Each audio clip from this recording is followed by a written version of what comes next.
আমাদের মূল সমস্যা ফেডারেশনের কিছু আজব নিয়ম কানুন নিয়ে। যে নিয়ম কানুনগুলো তারা চালু রেখেছে আইন বলে, তারা এই কথাটা প্রথমে বলছে যে আইন, হ্যাঁ, এগুলো হচ্ছে ল, এগুলো হচ্ছে নিয়ম।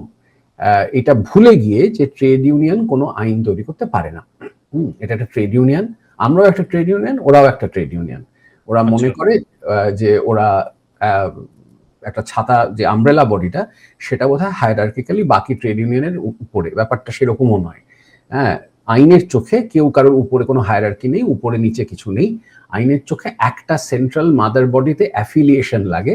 সো আমরা অ্যাফিলিয়েটেড, আমরা সংযুক্ত। তার মানে এই নয় যে federation is the mother body যারা সবাইকে সব নির্দেশ দিতে পারবে।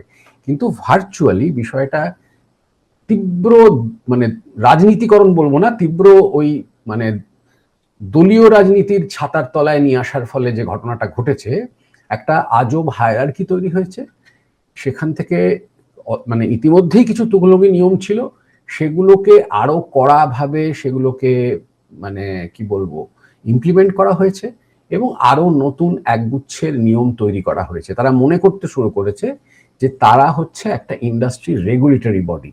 তারা এটা বুঝতেই পারছে না যে একটা একটা ট্রেড ইউনিয়ন পৃথিবীতে কোনোদিন রেগুলেটরি বডি হতে পারে না। এটা এই ফারাকটা, এটা বোঝার মতো ক্ষমতা তাদের আছে কিনা, বা বুঝলেও তারা এটাকে করবে কিনা, মানে মানবে কিনা, এটা নিয়ে একটা প্রশ্ন আছে। তো আমাদের আমাদের কোনো সংঘর্ষ বা কোনো বিরোধ এই গিল্ডগুলির সঙ্গে নয়, মানে কারণ তারা আমাদের সহকর্মী, তারা আমাদের সঙ্গেই কাজ করেন। কিন্তু তার মাথাতে যে যে কয়েকজন, বা বিশেষ করে একজন বসে আছেন যিনি এই এই এই নিয়মগুলোকে কড়া হাতে তৈরি করেছেন এবং সেগুলোকে ইমপ্লিমেন্ট করেছেন গত 2013-14 আশপাশ থেকে, এবং বাড়তে বাড়তে গেছে। মানে যত দিন গেছে 16-17 পর থেকে জিনিসটা একটা ক্রমশ অসহনীয় কতগুলো নিয়মের মানে বেড়াজালে পড়ে গেছে। এবার